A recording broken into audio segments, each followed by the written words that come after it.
कमर में दागी। हाँ भाई, कमर में दागी के आ गइल बा टेलर, यानी खेसारी लाल यादव के इंस्टा पे अभी यूट्यूब चैनल पर ई टेलर अभी नइखे आइल। तो भाई एक बात बता देता नहीं, जौन कमर में दागी बा, बाप रे बाप, गाना के भाई इंट्रो देखते ही यानी कि टेलर में देखते ही बवाल गाना लागल हो। कैसे कि ई गाना जौन अगर लिखे के बात कल जाओ तो भाई कुंदन प्रीत जी ये गाना के लिखले बना। एक और बात बता देता नहीं, खुशखबरी के बात बा कि पावर स्टार हमनी के बघवा भी गाना लेके आ रहा बा सहरिया। अब दोनों गाना के बात कल जाओ तो दोनों गाना के एक ही राइटर गाना लिखले बड़न सहरिया, यानी कुंदन प्रीत लिखले बड़न सहरिया, आ कुंदन प्रीत ही लिखले बाड़े मतलब कि कमर में दागी।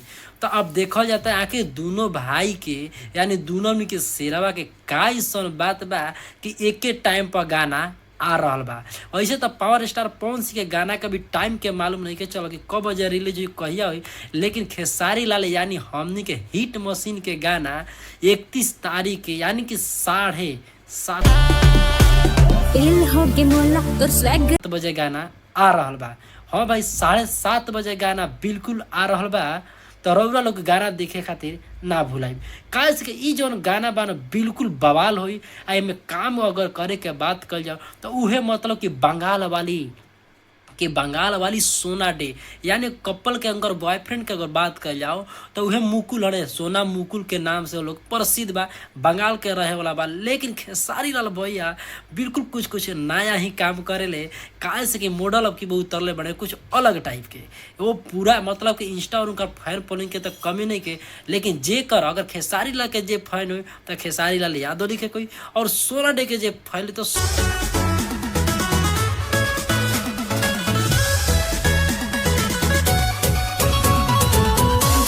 डे लिखे कोई। तब देखो तनी भाई दोनों लोग में और पावर स्टार में और खेसारी लाल यानी ट्रेंडिंग स्टार में दोनों लोग में से केकर गाना सबसे पहले कितना घंटा में कितना व्यू देता। तो ई रौरा लोग के ऊपर छोड़ देते बानी। तो अगर जितना भी पावर स्टार खेसारी लाल के फैन भाई होकबा लोग तो ये चैनल के सब्सक्राइब करके और कमेंट में बताओ कोई कि वीडियो कैसा लगला। तो एक बार लिख दे कोई कमर में दागी।